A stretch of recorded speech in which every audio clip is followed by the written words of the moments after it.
और अंदर आप देख सकते हैं कि माता रानी रथ पे विराजमान है। इतनी बड़ी यज्ञशाला आपने नहीं देखी होगी। यहाँ पे मंदिर के शिखर ही इतने भव्य हैं। यह बहुत ही पुराना वृक्ष है। मान्यता है कि श्रद्धालु अपनी इच्छा पूर्ति के लिए इस वृक्ष पे एक धागा बांधते हैं।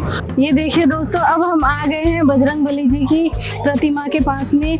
आप देख पा रहे हैं कि यह प्रतिमा कितनी भव्य है, कितनी सुंदर लग रही है। यह प्रतिमा 101 फुट की है। प्रणाम मित्रों, डिफेंस ऑफ हिंदू के इस भाग में आपका स्वागत है। आज हम आए हैं दिल्ली छतरपुर के आद्य कात्यायनी मंदिर। यह मंदिर सफ़ेद संगमरमर से बना हुआ है और इस मंदिर के साथ में एक प्राचीन कथा भी जुड़ी हुई है कि कात्यायन नाम के एक ऋषि ने कठोर तपस्या करी थी, माँ की आराधना करी थी। तो उनकी तपस्या से माँ ने प्रसन्न होकर उन्हें दर्शन दिए और फिर माँ ने उनसे कहा कि अब आपकी जो इच्छा है वो मुझे बताइए, मैं आपकी यह इच्छा पूरी करूँगी। तो ऋषि कात्यायन ने माँ से कहा कि माँ, मेरी इच्छा है कि मैं आपको पुत्री के रूप में पाऊं, मैं आपका पिता बनूं। माँ ने कात्यायन ऋषि को उनकी इच्छा पूर्ति का वरदान दिया और उनकी इच्छा के अनुसार माँ उनकी पुत्री के रूप में घर पे जन्म लिया। और अंदर आप देख सकते हैं कि माता रानी रथ पे विराजमान है। ये देखिए मित्रों, यज्ञशाला, इतनी बड़ी यज्ञशाला आपने नहीं देखी होगी। यहाँ पे 5 यज्ञशालाएं बनी हुई हैं जिन पे नवरात्रों में, अष्टमी पे यज्ञ किया जाता है। ये देखिए मित्रों, यहाँ पे मंदिर के शिखर ही इतने भव्य हैं। माँ कात्यायनी मंदिर में हम प्रवेश करेंगे और आपको भी माँ के दर्शन करवाएंगे। इस मंदिर परिसर में जन्माष्टमी, नवरात्रि और महाशिवरात्रि पर बहुत ही भक्तों की भीड़ लगी रहती है। शाल बरगद का वृक्ष यह बहुत ही पुराना वृक्ष है। मान्यता है कि श्रद्धालु अपनी इच्छा पूर्ति के लिए इस वृक्ष पे एक धागा बांधते हैं और माना जाता है कि माता रानी उन भक्तों की इच्छा पूर्ति करती भी है। और यहाँ पे बाबा संत नागपाल की प्रतिमा को विराजमान किया गया है, जो आप यहाँ देख सकते हैं। देखिए मित्रों, यहाँ पे एक कक्ष बनाया गया है जिसमें चांदी के बर्तन रखे हुए हैं। माना जाता है कि माता रानी के ही यह चांदी के बर्तन हैं। और यहाँ दूसरा कक्ष है जो माता रानी का शयन कक्ष है, जिसमें माता रानी शयन करती है। यह पूरा माता रानी का शयन कक्ष सारा चांदी से ही बनाया गया है।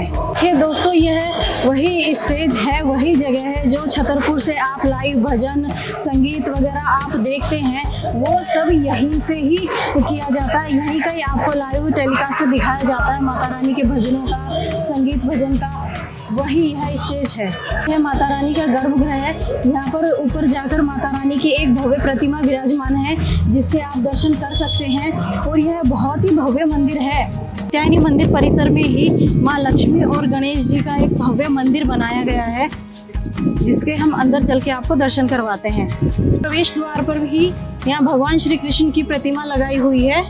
यहाँ पर माता रानी के 2 शेर बनाए गए हैं जो दोनों तरफ खड़े हुए हैं द्वारपाल की जैसे। और यहाँ पे हम आगे चल के देखते हैं कि माँ लक्ष्मी और गणेश जी भगवान की भव्य प्रतिमा बनाई गई है, जो बहुत ही सुंदर लग रही है। ये देख सकते हैं मित्रों, यहाँ पे कितने सारे श्रद्धालु आए हुए हैं यहाँ पे माता रानी के दर्शन करने के लिए। माँ लक्ष्मी और भगवान गणेश का यह मंदिर है। इसी प्रांगण में और अनेक ऐसे मंदिर हैं जिनके हम आपको भव्य दर्शन करवाएंगे। यहाँ पास में ही भगवान श्री कृष्ण और राधा रानी को यहाँ राधा रानी की भी प्रतिमा यहाँ है, जिनके आप यहाँ दर्शन कर सकते हैं। परिसर में यहाँ माता रानी के महिषासुर मर्दिनी स्वरूप का भी दर्शन कराया गया है।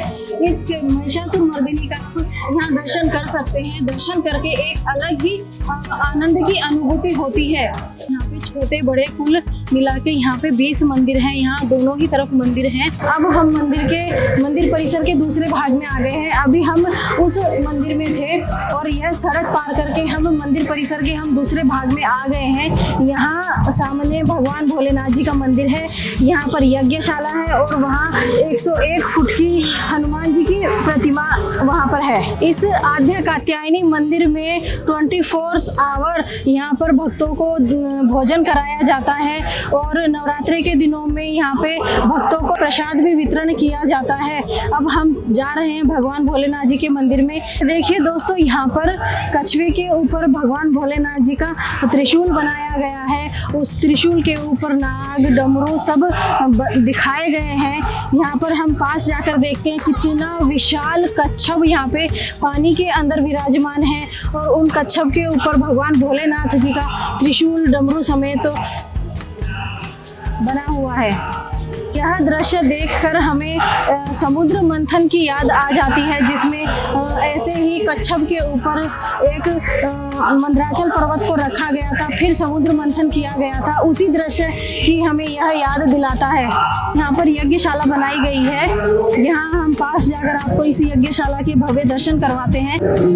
ये देखिए दोस्तों, यहाँ पे एक यह दूसरा भव्य दरवाजा है, जिसके ऊपर एक बहुत ही विशालकाय ताला लगाया गया है और यह ताला कभी भी नहीं खुलता है। और यहाँ हम आगे देखते हैं कि एक भव्य घंटी बनाई गई है, जो यह अपना एक अलग ही स्वरूप लिए हुए है। आप मेरे चारों तरफ देख सकते हैं कि यहाँ भव्य मंदिर सब यहाँ दिखाई दे रहे हैं। मेरे चारों तरफ मंदिर ही मंदिर है। इस दिल्ली जैसे शहर में ऐसे भव्य मंदिर यहाँ पे बनाए गए हैं। यहाँ पे आप अपने बच्चों को लाकर बच्चों को यहाँ पे दिखा सकते हैं, दर्शन करा सकते हैं। यह मंदिर भारत का तीसरा बड़ा मंदिर है। अक्षरधाम मंदिर बनने से पहले यह देश का दूसरा बड़ा मंदिर था, लेकिन अब अक्षरधाम मंदिर बनने के बाद में यह देश का तीसरा बड़ा मंदिर है। यह भारत का एक पहला ऐसा मंदिर है जिसमें हेलीकॉप्टर के द्वारा पुष्प वर्षा की जाती है और माता जी का माल्यार्पण किया जाता है हेलीकॉप्टर के द्वारा।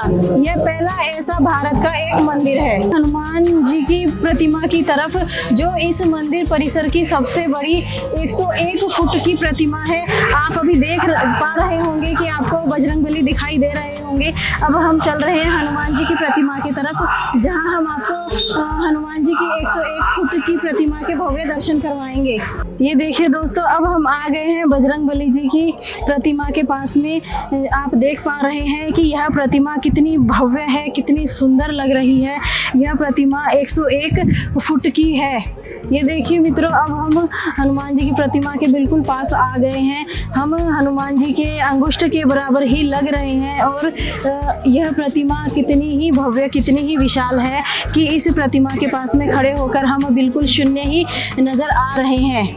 आज का एपिसोड हम यहीं पर समाप्त करते हैं। प्रणाम, नमस्कार। और आप इसी तरह हमारे चैनल को सब्सक्राइब करते रहिए, हमें अपना प्यार देते रहिए, लाइक और शेयर करते रहिए। तब तक के लिए प्रणाम।